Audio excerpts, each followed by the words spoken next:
about sort of 17.17. Once that breaks though, and that delta continues to rise all the way up through that area, you can then look to try and stay in back towards the ledge at around about 28.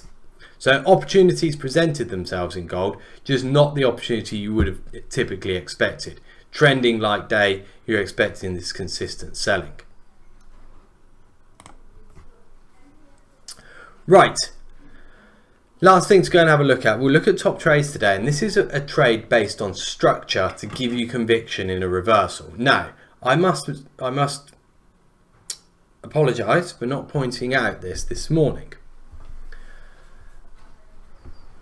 And this is something that I've talked about in the past, and this is something that I distinctly remember from the 10th of February in cable after payrolls.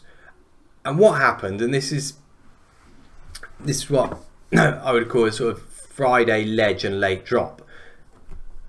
What's essentially happening here, and it doesn't have to be Friday, is on Friday, come the European session, we move higher and we move above 25.79, and this then holds and holds again, and you see this very, very distinct ledge on the TPOs, very distinct volume, all there at 25.80, 25.79. So what that's saying to you, that up until around about 3:30 in the afternoon, any move back down there, someone just comes in and holds it and holds it and holds it and holds it there. Going in towards the end of the day, what essentially then happens is that person is exhausted, as in they've been sold to and sold to and sold to until whatever they were trying to buy has been done. Now you get this drift to the downside. So going into the latter part of Friday, you get this low volume drift down. And this is just where everyone who's been buying it ahead then just starts on this sort of selling phase. It's not a highly aggressive sell. There's not a great deal of sellers in it either. So it's effectively sort of short-term traders playing it very late into the Friday session for the move down. What this should make you think is that this is not a particularly sustainable move down. It's not a move that shifted value a great deal. It's not a move that is done on excessive volume. It's not a particularly strong move effectively. So what this should be doing is this should be suggesting to you that if you get anything that offers you a chance towards the upside, whilst we are in somewhat of a downtrend, only over the last few days I might add, but at least on a pullback within the uptrend then, let's call it, you should be more alert to and more willing to take a break towards the upside. And this is exactly what you get. Very, very similar to what you saw on the 10th of February. You get a test lower, so below the previous day's low, failure to stay down there. Once you start coming back above 24.80, then the opportunity for the reversal comes, as all of these shorts in here and in the overnight session to a degree start then getting pushed out. We bring this onto a short time frame. What you get is a trade that I've talked about many times before, a classic block reversal trade. And so this then comes down to a case of, and this is one of the most important things with trading, that it's about aligning a setup that you have to a potential move that is going on. So what we're getting here is you can see this setup, you can see this sideways block establishing. Now, with the fact that you already have a reasonable understanding that Friday's move down was not a particularly sustainable move, you should be more inclined to play this to the upside. So all of a sudden, a block reversal trade, which you may have a lot of conviction in anyway, has now almost taken on an additional amount of, or an additional quality, let's call it. And so from that point of view, you can then be more willing. You start seeing delta, which has been moving up throughout this block, classic sign that you want to see for a block reversal. Delta's been moving all throughout the block, all the way from this area here.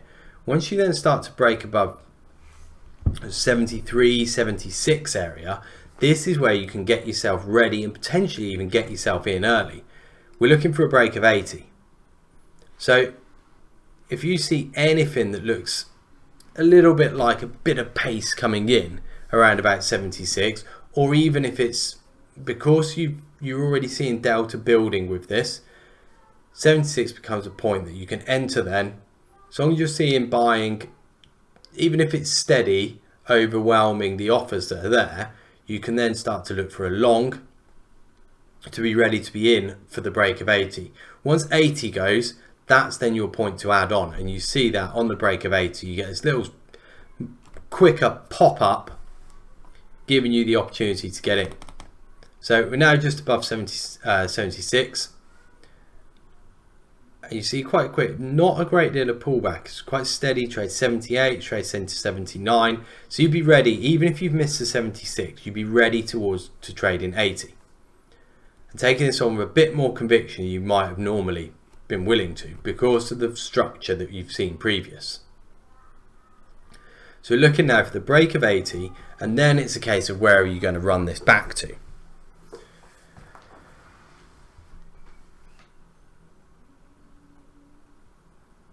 In the end, we do actually get the move all the way back to the ledge. Now that's going to be a particularly large move, perhaps even just back towards the overnight high would be a reasonable target. So that's then taking you up towards sort of 25.25.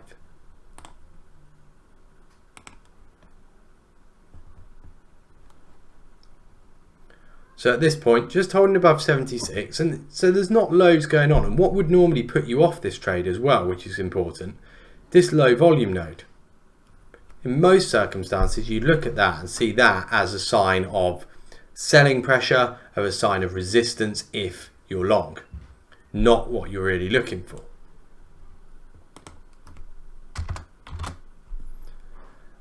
And so what we're then looking for is, once you get up to this zone, this is your sticking point. Now, if you start seeing the buy-in pick up pace as we come into 80, 81, 82, all good. And this should then indicate that we have got scope to continue. We keep on pushing back towards 77. Now we've got a bid at 80. As long as we're not then falling back below 75, you can be willing to try and get in at 80. Now remember, it's the previous structure that's giving you the conviction on this. We keep a bid 80. But you're not getting a great deal of selling. Now you've got a larger bid at 80. Disappears. Are you getting any selling? No. And then you get this little kick up in pace as you get through 80. Takes you back through that low volume. So now what we've learned is that sellers were able to get it through that area quickly, but they have not come back and held. So sellers have now, having taken the initiative down, and not holding the initiative on the way back up, and that's an indication that this has got greater scope towards the upside now and can now be seen as further support for the reversal. Miss the entries, you had to be very quick on that entry, or even then look to start buying it above if you are then going to try and establish a position to try and carry all the way back up, looking towards 25, 30 area.